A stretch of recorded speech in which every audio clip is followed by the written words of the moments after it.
하나님을 누구보다 사랑한 이스라엘의 성군 다윗이 왕위에 오르면서 가장 먼저 했던 일은 저 블레셋에 있던 하나님의 임재의 상징인 법궤를 다윗성으로 모셔오는 것이었습니다. 그것은 그만큼 다윗의 마음속에 하나님을 사랑하였고 또 법궤가 그만큼 신비한 물건임을 알았기 때문입니다. 그런데 오늘 본문을 보면 그 법궤를 잘못 만져서 죽은 사람이 나옵니다. 바로 웃사라고 하는 사람입니다. 그러나 또 반면에 그 법궤를 잘 모셔서 복을 받은 사람이 나옵니다. 바로 오벳 에돔이라고 하는 사람입니다. 법궤가 도대체 무엇이기에 어떤 사람은 잘못 만져서 죽고 또 어떤 사람은 잘 모셔서 축복을 받았을까? 바로 축복과 저주의 신비가 여기에 담겨 있습니다. 그래서 오늘은 이 법궤의 영적 의미를 알고 저주가 아니라 복을 받는 우리 모두가 되기를 바랍니다. 그럼 법궤의 영적 의미는 무엇일까요? 첫째는 법궤의 복음적 의미입니다. 오늘 2절 말씀을 한번 보겠습니다. 다윗이 일어나 자기와 함께 있는 모든 사람과 더불어 바알 레유다로 가서 거기서 하나님의 궤를 메어 오려 하니 그 궤는 그룹들 사이에 좌정하신 만군의 여호와의 이름으로 불리는 것이라. 법궤는 여러 가지 이름으로 불려집니다. 하나님의 궤라고 하기도 하고 또 언약궤라고 하기도 하고 증거궤라고 하기도 합니다. 오늘 말씀해 보니까 이 법궤가 그룹들 사이에 좌정하신 만군의 여호와 이름으로 불리는 것이다 라고 이렇게 말씀하고 있습니다. 법궤는 가로 2규빗 반으로서 한 113cm 정도 되고요.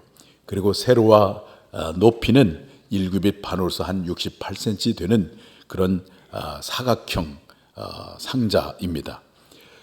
시띤 나무라고 하는 조각목으로 만들어져 있습니다. 그리고 안팎으로는 금이 입혀 있고 성전의 지성소에 위치해 있으며 이스라엘 백성들이 그곳에서 하나님을 만남으로 죄의 용서를 받습니다.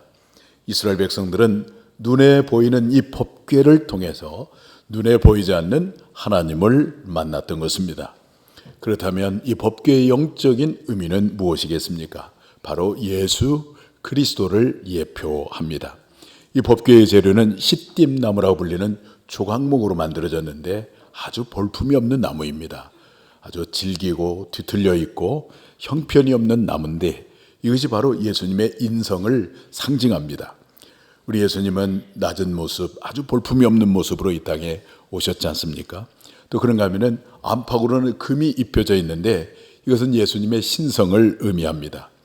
볼품없는 조각목을 통해서 예수님의 인성을 나타내고 안팎으로 입힌 금을 통해서는 예수님의 신성을 나타내므로 완전하신 하나님이시면서 동시에 완전하신 사람인 예수님을 예표하고 있는 것입니다.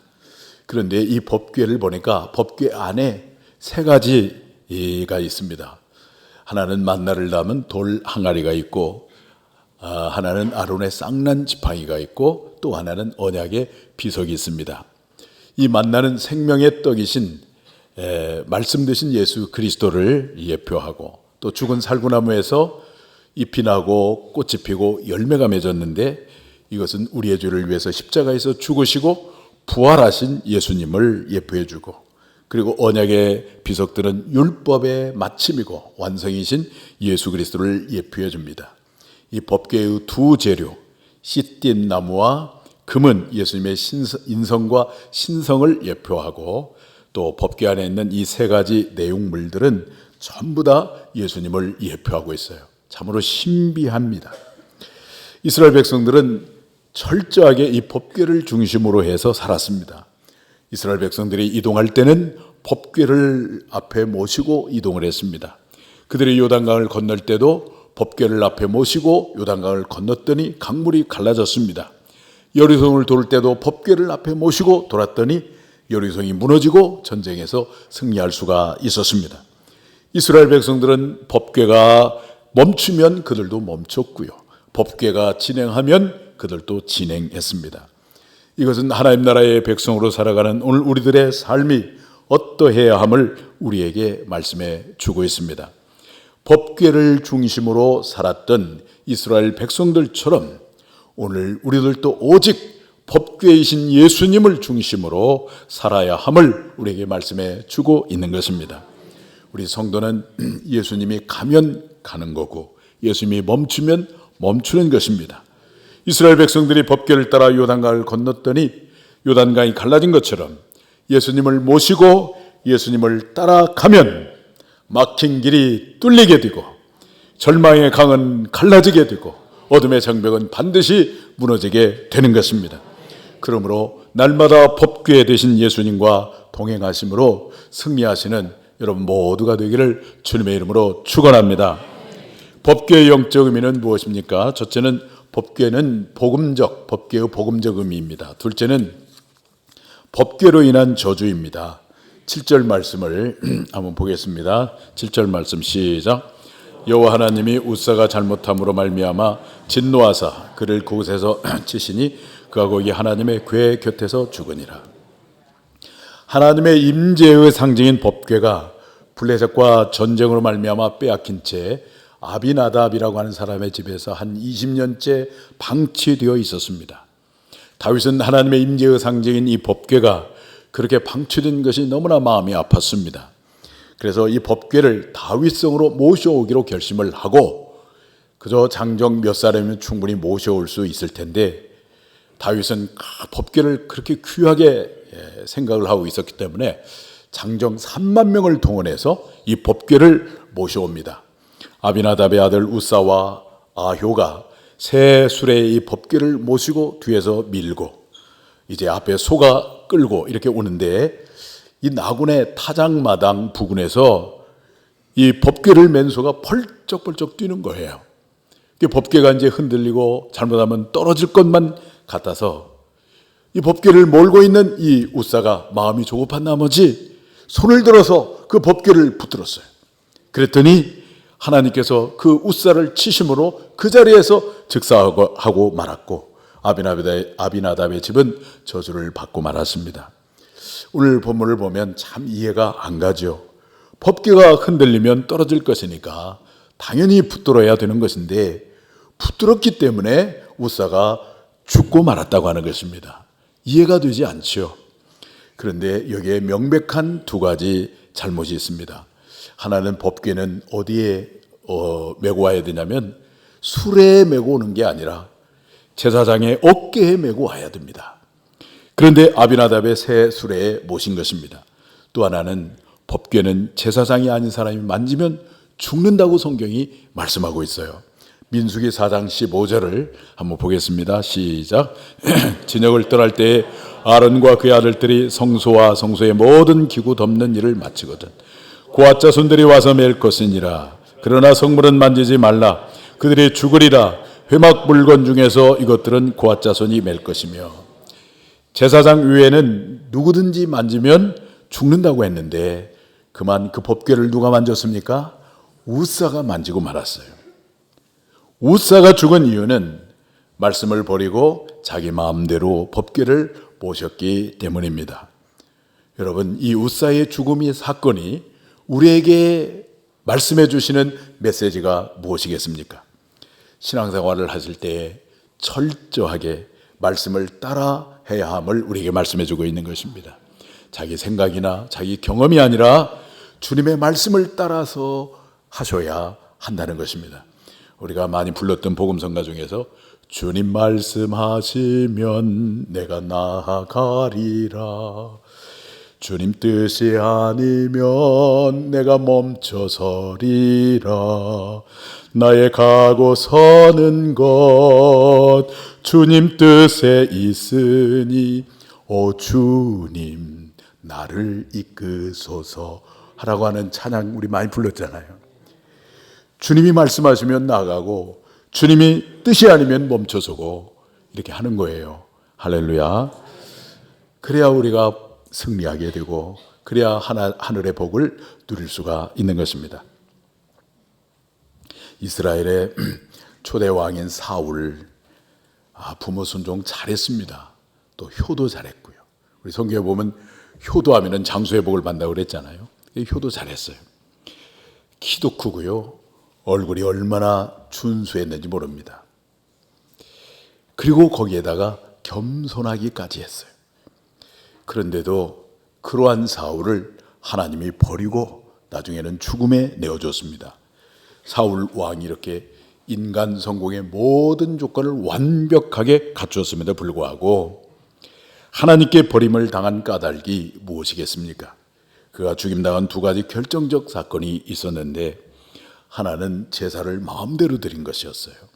사무엘상 13장을 보시면은 이제 블레셋과 불가피하게 전쟁을 할 수밖에 없는 상황이 도래했어요. 근데 이제 블레셋 군대를 보니까 전쟁 준비를 잘 갖추고 전열을 잘 가다듬고 이제 전쟁을 하려고 하는데, 이스라엘 군대는 아주 오합지졸입니다.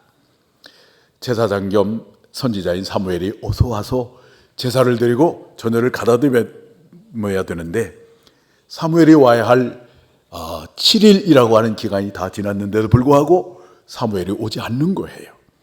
그래서 마음이 조급해진 이 사울이 그만 제사장이 드려야 할 제사를 자기가 드리고 말았습니다. 제사를 다 드리고 오니까 제사를 드렸거든요. 그래서 사무엘이 말을 합니다. 왕이 망령되이 행하였습니다. 왕위가 이제 길지 않을 것입니다. 이렇게 말을 했어요. 아주 결정적인 실수였어요. 또 한 번의 결정적 실수는 사무엘상 15장에 보면은 아말렉과의 전투에서 하나님께서 분명히 말씀하셨거든요. 아말렉의 모든 족속과 가축은 다 진멸하라고 말씀을 했는데, 그중에 왕도 살려주고 살찐 소와 염소를 살려줬어요. 사무엘에서 와서 보니까 짐승의 소리가 들리는 거예요. 그래서 사울 왕에게 말합니다. 이 소리가 무슨 소리입니까? 그랬더니 사울 왕이 하는 말이 하나님께 제사를 드리려고 살려두었습니다. 이렇게 얘기하는 거예요. 우리가 아무리 하나님을 기쁘시게 하는 일이라고 하더라도 하나님의 방법으로 하셔야 됩니다. 하나님의 계시를 따라서 하셔야 되는 거예요. 말씀을 따라서 해야 되는 거예요. 근데 자기 마음대로 해버렸어요. 그때 사무엘이 말합니다. 순종이 제사보다 낫고 듣는 것이 수양의 기름보다 낫느니라. 사울은 이것 때문에 배회를 당하고 결국 죽임을 당하고 말았습니다. 사울은 인간적으로 보면은 그 모든 그 스펙을 다 갖춘 사람이에요. 스펙으로 말하면 이 사울을 따라갈 사람이 없습니다. 그런데 무엇이 문제였습니까? 그의 마음 중심에 하나님의 말씀이 없었습니다. 하나님이 없었습니다. 다시 말하면 하나님을 경외하는 마음이 없었어요. 오늘 우리가 찬송할 때 하나님 말씀에 두렵고 떠는 자, 그 가사가 있었잖아요. 옛날 이스라엘 백성들은 그 말씀에 대한 경외심이 있었기 때문에 두렵고 떨리는 마음이 있었거든요. 그런데 사울의 마음속에는 말씀에 대한 경외심이 없으니까 말씀을 버리고 자기 생각으로 행동을 하고 말았습니다. 이것이 그의 저주와 죽음을 가져온 것입니다. 여러분, 우리도 마찬가지입니다. 교회 안에서 봉사를 할 때, 또 신앙생활 하실 때 자기 생각이나 경험으로 하는 것이 아니라 하나님의 계시인 말씀을 따라서 하셔야 합니다. 에베소 4장 11절과 12절을 한번 보겠습니다. 시작. 그가 어떤 사람은 사도로, 어떤 사람은 선지자로, 어떤 사람은 복음 전하는 자로, 어떤 사람은 목사와 교사로 삼으셨으니 이는 성도를 온전하게 하여 봉사의 일을 하게 하며 그리스도의 몸을 세우려 하심이니라. 여기 11절에 보면은 직분의 은사가 나오는데 사도가 나오고 선지자가 나오고 복음 전한 자가 나오고 목사와 교사가 나오거든요. 사도라고 한 말은 아포슬이라고 하는데 아포스텔레스라고 그러는데 보내심을 받은 자라는 말이에요. 어디로? 교회가 없는 지역으로 보내심을 받아서 말씀을 증거해서 사람들이 말씀을 듣고 믿으면 믿는 사람들이 발생을 하죠. 믿는 사람들을 두 단어로 말하면 뭐라고 말할 수 있을까요? 교로 시작해서 회로 끝납니다. 교회입니다. 예수님을 믿는 사람들이 교회거든요. 교회가 이렇게 발생을 하면은 사도들이 목회자를 파송을 해서 교회를 잘 목회하도록 합니다. 선지자는 옛날에 하나님을 믿었는데 이제 오랜 동안 하나님을 떠나 있어요.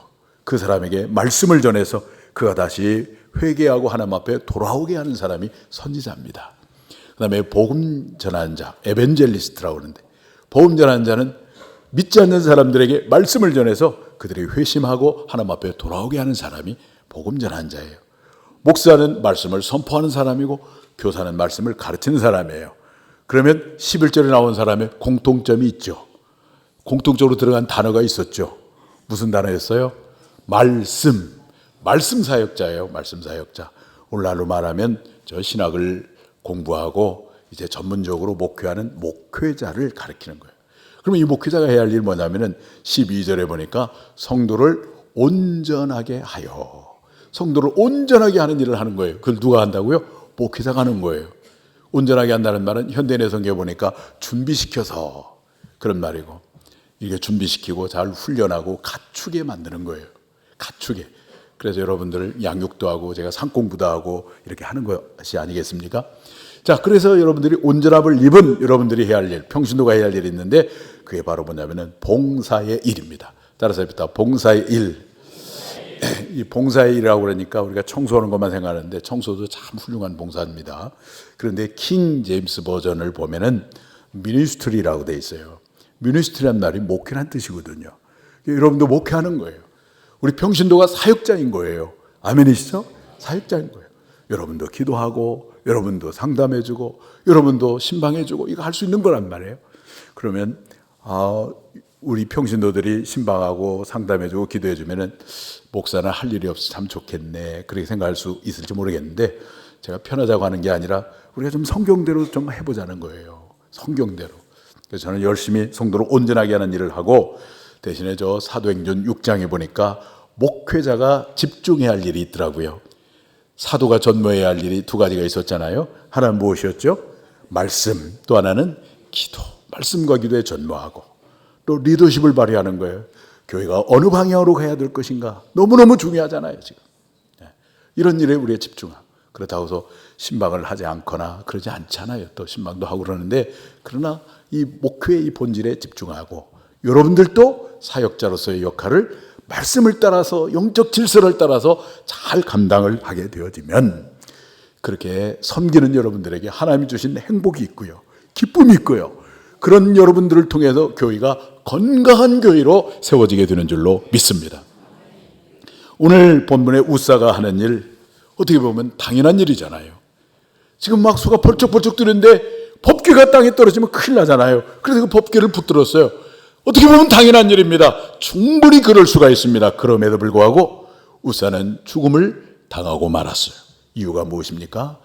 하나님의 계시대로 말씀대로 하지 않았기 때문입니다. 우리 사랑하는 성도님들은 어느 때보다도 말씀에 대한 경외심을 갖게 되기를 축복합니다. 주님께서 사랑하라 그러면 그냥 이유를 묻지 말고 사랑하십시오. 용서하라 그러면 이유를 묻지 말고 용서하시고, 그것이 우리가 사는 길이고 복을 누리는 것입니다. 우리의 신앙생활에서 가장 큰 문제는 하나님의 말씀은 말씀이고 나의 삶은 나의 삶이고 이것이 너무나 분리되어져 있다는 거예요. 그래서 저 교회 밖에 있는 사람들이 교회 안에 있는 우리를 향하여 막 따지듯이 질문하고 있어요. 말은 하고 있지 않지만 속으로 너희들이 우리와 똑같이 성공주의와 인본주의와 물질주의와 권위주의를 다 추구하면서 단지 주일날 성경책을 가지고 교회에 왔다고 하는 그 차이점 한 가지 때문에 크리스찬이라고 하는 자부심을 가지고 있느냐, 그렇게 막 따지고 있단 말이에요. 지난 1990년대까지만 해도 그야말로 우리 한국교회는 은혜의 시대였어요. 폭포수 같은 은혜를 하나님이 부어주셔서 그저 동네마다 교회를 동그랗게 지어놓으면 그냥 사람들이 막 몰려왔어요. 그래서 어느 그 원로 목사님 되셨는데 그분 세미나 갔더니 그 건축 선교라고 하는 제목을 가지고 하더라고. 듣기가 참 힘들었어요. 건축만 잘하면 교회가 부흥한다는 거예요. 그런 때가 있었어요. 그런 때가. 그런데 지금 우리가 직면한 이 시대는 소위 그 상대주의 문화, 포스트 모더니즘의 문화 속에 살고 있어요. 예수님의 그 절대성과 유일성을 주장하면 저 속 좁은 사람, 저 배타적인 사람, 그래서 막 우리를 공격하는 시대를 우리가 지금 맞이하고 있단 말이에요. 그러면 이 시대에 어떻게 우리가 예수 그리스도가 유일한 길이요 진리요 구원이라고 우리가 말할 수가 있겠습니까? 방법은 하나밖에 없습니다. 하나님의 말씀이 우리의 삶을 통해서 나타나는 것밖에 없어요. 말씀이 내 삶이 되고 말씀이 내 인격이 될 때만이 우리의 삶을 보고 사람들은 닫혀진 마음의 문을 열고 교회에 대한 오해를 풀고 저들이 주님 앞에 돌아오게 되는 것입니다. 그러기 위해서는 말씀이 내 삶이 되고 내 인격이 되기 위해서는 말씀을 실천하고 적용할 수 있는 연습이 필요하다. 연습이. 그 연습장이 필요합니다. 연습장이. 그 연습장이 어디일까요? 바로 목장입니다. 교회 안에 작은 교회는 목장인 거예요. 그 목장에 우리 모두가 속해서 거기서 삶을 나누고 우리 목원들의 아픔을 들어주기도 하고 그를 위해서 내가 간절히 기도도 하고 섬기기도 하고 섬김을 받기도 하고 그런 동안에 그것을 계속해서 이렇게 반복하다 보면은 어느덧 말씀이 삶이 되어 능력 있는 그리스도의 증언자가 되는 것입니다. 말씀 중심의 삶을 살아서 이런 축복이 우리 모두에게 있기를 주님의 이름으로 축원합니다. 법궤의 영적 의미는 무엇인가? 첫째, 법궤의 복음적 의미입니다. 둘째는 법궤로 인한 저주입니다. 셋째는 법궤로 인한 축복입니다. 오늘 11절 말씀 보겠습니다. 시작. 여호와의 궤가 가드 사람 오벳 에돔의 집에 석 달을 있었는데 여호와께서 오벳 에돔과 그의 온 집에 복을 주시니라. 여호와의 궤가 오벳 에돔의 집에 석 달 동안 있었는데 오벳 에돔과 그의 온 집이 뭘 받았다고요? 복을 받았다. 다윗은 법궤를 모셔오다가 우사가 죽은 일을 듣고는 깜짝 놀래가지고 자기 집에 모셔오는 것을 중단하고 말았어요. 그래서 엄격거래. 이 오벳 에돔의 사람은 유대인이 아니면 이스라엘 사람이 아니에요. 저 블레셋의 가드 사람이에요. 이방인이에요. 그럼에도 불구하고 법궤를 잘 모셨더니 오벳 에돔이 복을 받았어요. 어마어마한 복을 받았어요. 일반적으로 사람들은 뭘 받기를 위해서 지금 몸부림을 치고 있습니까? 믿는 사람이나 안 믿는 사람이나 뭘 받으려고 그래요? 복을 받으려고 그러잖아요. 복을 받으려고 주식도 하고 복을 받으려고 일도 하고 복을 받으려고 우리 교회 옆에 있는 대나무집에 가기도 하고 복을 받으려고 저 사주팔자도 보고 복을 받으려고 우상을 섬기고 그러잖아요. 그러나 여러분, 진정한 복, 하늘의 복은 오직 누구를 통해서만 우리에게 주어질까요? 예수님을 통해서만 주어지는 거예요. 영혼 구원은 오직 누구를 통해서 받습니까? 예수님을 통해서 받습니다. 영생도 누구를 통해서 받습니까? 예수님을 통해서 받습니다. 성령도 누구를 통해서 받습니까? 예수님을 통해서. 하나님의 보호하심과 인도하심과 그리고 천국을 기업으로 얻는 것과 하늘의 상급도 누구를 통해서 받습니까? 예수님을 통해서 받습니다.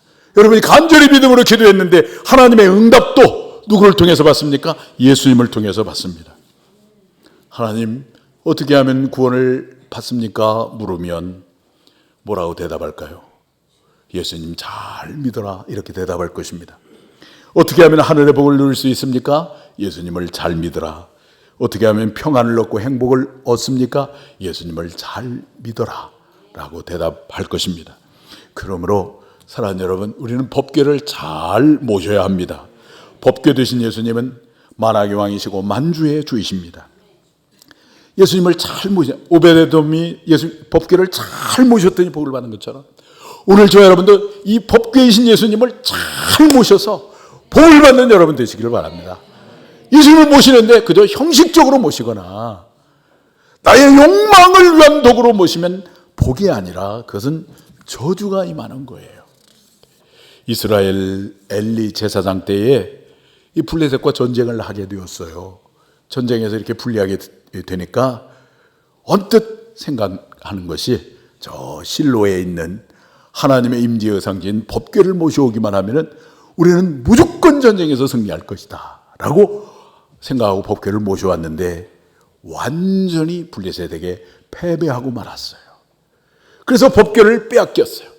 빼앗기다가 아비나답의 집에 20년 동안 방치되어 있다가 이제 다윗이 이제 왕이 되어가지고 법궤를 모셔왔는데 우사가 죽고 말았거든요. 그랬던 법궤를 오베데돔이 잘 모셔서 복을 받았는데 이스라엘 백성들이 법궤를 모셔오기만 하면 승리하는 줄 알고 모셔왔는데 완전히 대패했거든요. 무엇을 의미합니까? 나와 하나님과의 바른 관계는 맺어지지 아니하고 그도 법규만 모시고 있으면 승리할 것이라고 하는 잘못된 신앙 때문에, 다시 말하면 형식적인 신앙, 기복적인 신앙 때문에 그런 것입니다. 그래서 법궤가 방치되어 있었는데 그 블레셋 군인들이 그 다군 신당에 이 법궤를 모셨어요. 법궤가 놓이게 되었어요. 모신 것이 아니라 놓이게 됐는데 이상한 일이 벌어졌어요. 이 다군 신당이라는 것은 반신반수예요. 반절은 사람이고 반절은 물고기인데 풍요의 신과 생산의 신, 이게 블레셋의 우상입니다. 근데 그 신전에 법궤가 놓이게 됐는데 하룻밤 자고 나면은 다군 신당의 목이 거꾸러지고, 또 하룻밤 자고 나면 목이 부러져 있고, 또 하룻밤 자면 손목이 또 부러져 있고, 뭐 이런 일이 벌어지고 있는 거예요. 다군 신당이 놓여 있는 그 도시가 에스돗이라고 하는 도시인데 전염병이 일어나가지고 수만 명이 죽었어요. 신종 코로나 바이러스처럼 막 전염병이 일어나가지고. 그래서 하는 수 없이 법궤를 돌려보냈는데 그 법궤가 바로 아비나답의 집에 20년 동안 있었던 것입니다. 법궤이신 예수님을 우리는 어떻게 모셔야 되겠습니까? 예수님을 나의 욕망의 도구로 모신다면 결코 축복이 아니라 재앙이 임할 것입니다. 그러나 법궤이신 예수님을 진심으로 정말 나의 생명이고 나의 구원이고 나의 모든 것의 모든 것 되시는 분으로, 내 인생의 주인으로, 나의 하나님으로 그 법궤이신 주님을 모시고 그 주님의 통치와 지배를 받을 때 여러분의 심령의 천국을 이루고 여러분 삶과 여러분의 가정과 여러분의 자녀와 여러분의 산업이 하나님께서 함께 하심으로 하나님의 복이 임하게 되는 줄로 믿습니다. 법궤이신 예수님 잘 모셔서 오벳 에돔처럼 복을 받는 여러분 모두가 되기를 주님의 이름으로 축원합니다.